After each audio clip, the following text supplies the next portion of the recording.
Few sports have captured the hearts of millions of fans worldwide, quite like football. Also known as soccer in some regions, this sport is a global phenomenon crossing borders, languages, and cultures. But where did it all begin?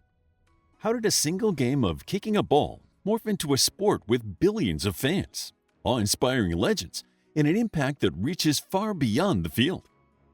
In this video, we'll answer those questions and more, diving into football's history. Keep watching to learn about football and how it evolved from its early origins to its modern fame. Football's origin story. The story of football begins long before FIFA, Fédération Internationale de Football Association, which translates to International Federation of Association Football in English, and World Cups. Thousands of years ago, many ancient civilizations had their version of ball games, some of which laid the groundwork for the sport we know today, although they may not be the direct origin of the game. During the Han Dynasty, 206 BCE to 220 CE, a game called Cujo emerged in China. Played with a leather ball stuffed with feathers, the goal of the game was to kick the ball into a small net, similar to modern football or soccer. Cujo was so popular that it was even part of military training. Similarly, the Greeks and Romans played games involving balls, often during festivities or military exercises. The Roman ball game harpistum emphasized strategy and teamwork, traits that echo in modern football tactics. Even the indigenous peoples of Mesoamerica played a ball game. However, theirs had religious significance and involved a heavier rubber ball. While these games differed from today's football, the concept of a communal competitive sport united them. These games may have all contributed to football in later times, but football as we know it can most closely be traced back to medieval Europe. Football in the medieval era. The roots of modern football began to take shape in medieval Europe. Known as mob football, the game was a chaotic affair played between neighboring villages. It is widely believed to be the direct ancestor of all modern football codes. There are few rules, and the matches could last for hours. The game's object was simple: to carry an inflated pigskin ball to the goal, often at the end of the opponent's town. The only rule was that murder and manslaughter were not allowed, hinting at the frequently violent nature of the game. Goals were sometimes miles apart, and the number of players was limitless. The game was so disruptive that authorities in England banned it multiple times. In 1314, King Edward II declared that football distracted men from archery practice, a mandatory occupation for every Englishman for much of the Middle Ages because it was essential for national defense. He imposed a ban on the sport. After the law was passed, more than 30 bans in England alone were passed between 1314 and 1667. King Richard II also tried to outlaw the sport in 1389, as did Henry IV in 1401. However, not all rulers tried to dissuade their citizens from playing football. King James I instructed Christians to play football or lawful sports every Sunday afternoon after worship, possibly to offset the strictness of Puritans regarding the keeping of the Sabbath. As a result of the destruction and disorderly conduct that came with playing football in the streets, many authorities and churches tried to suppress the sport. The mayor of York fined 11 players 20 shillings each when their game resulted in a smashed church window in 1659. In retaliation for this punishment, over 100 armed men broke into the mayor's house in protest. The ringleader was fined £10, a huge sum of money at the time. In the 17th century, civic authorities in London, Manchester, Grimsby, and Clitheroe banned mob football in the streets, fearing broken windows and riots.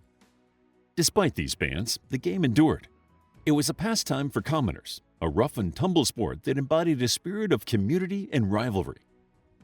In 1818, a law was passed banning street football once and for all, but it was largely ignored until 1827, when the Duke of Northumberland provided a field for the game to be played on legitimately. In addition to inspiring a worldwide sport, mob football lives on in a match played annually for 2 straight days in the streets of Ashburn, Derbyshire in the UK. The rules have evolved beyond just prohibiting murder and manslaughter and now exclude the use of motor vehicles, hiding the ball, and carrying the ball through cemeteries or town memorial gardens. Unlike traditional football matches, both teams try to move the ball toward their own goal. A goal is scored by tapping the ball 3 times on the team's own designated goal area. The beginning of modern football.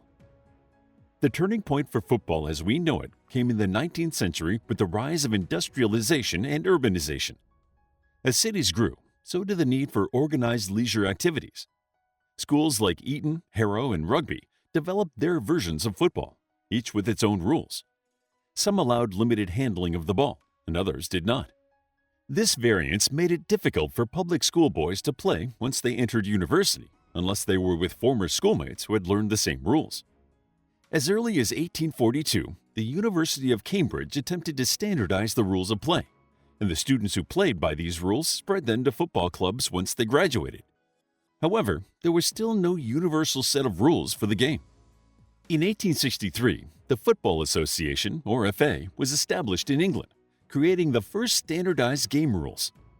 This moment marked the birth of modern football, although it still had a long way to go before it reached the monumental place in society it holds now. A pivotal decision in the new rules was to ban the use of hands, which led to the split between football and rugby. This divergence allowed football to evolve into the precise, skillful game we recognize today. In 1871, 15 Football Association clubs accepted an invitation to enter a cup competition and contributed to purchasing a trophy.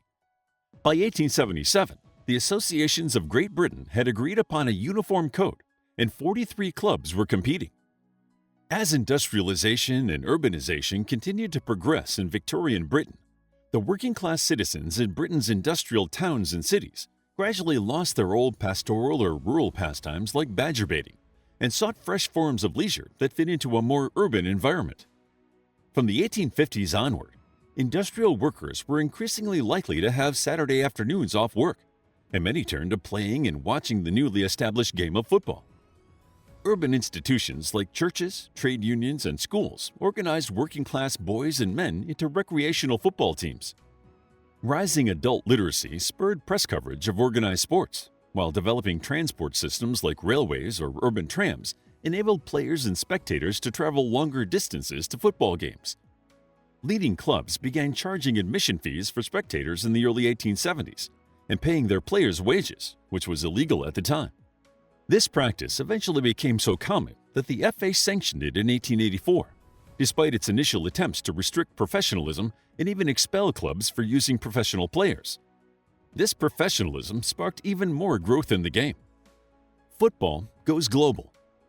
By the late 19th century, football had spread across Europe and beyond and needed international organization. British sailors, traders, and soldiers introduced the game to new territories, where it quickly took root. In 1904, a solution was found to establish an international organization of the sport. Representatives from football associations of Belgium, Denmark, France, the Netherlands, Spain, Sweden, and Switzerland founded FIFA to oversee international competition. The first international match was played in 1872 between Scotland and England, setting the stage for global rivalries. Although it was played before FIFA was founded, it is recognized as the first international football game. One of the most significant milestones for football came in 1930 with the inaugural FIFA World Cup held in Uruguay.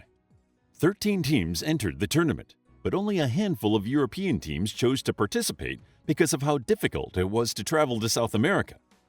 The competing teams were divided into 4 groups, with the winner of each group moving on to the semifinals. The 2 winners of the semifinals moved on to the finals. In the first FIFA World Cup, Uruguay defeated Argentina 4-2 in the first of many World Cups. Despite the logistical challenges and lack of participation from European teams, the tournament was a success, cementing football's role as a global sport. Iconic moments and legendary players. The 20th century saw football become a symbol of unity, pride, and sometimes even a reflection of political struggle. It even saw its first superstars, and may have been the first sport to birth global celebrities. One of the first of football's global superstars was a Brazilian player named Pelé, who caught the world's attention in the 1950s and 60s. His artistry on the field, backed by his team's dominance in World Cups, brought a new level of glamour to football. During his international career, he won 3 FIFA World Cups. He was inducted into the National Soccer Hall of Fame in 1993. His first World Cup win was at just 17 years old. His impact on the sport was unparalleled, and he brought an electrifying sense of excitement to his games with stunning shots and impressive athleticism. Another famous player was Diego Maradona, whose greatest moments included the 1986 World Cup. During the game, he scored the infamous Hand of God goal and another breathtaking solo goal against England. The Hand of God goal is infamous because, in what would become one of the most replayed moments in World Cup history, a referee missed Maradona punching the ball into the net. Despite protests from England's players and fans, the goal was allowed to stand. It fueled heated discussions worldwide and raised serious questions about the integrity of officiating. Aside from football's historic superstars, one of the most iconic but often overshadowed events in football's history is the rise of women's football. English women's football matches began in 1895. Still, following the first international match in 1921, women were banned from all affiliated FA grounds because the game of football was viewed as unsuitable for females and not something to be encouraged.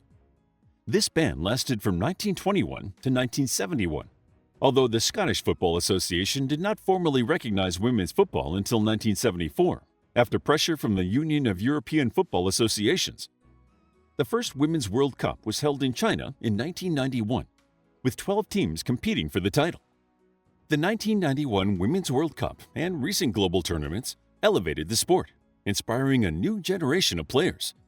According to FIFA, women's football is the single most significant growth opportunity in football today, and its growth is one of their top priorities. FIFA invests in dedicating funding, human resources, and development programs to bring women's football into the mainstream where it belongs. Today's football.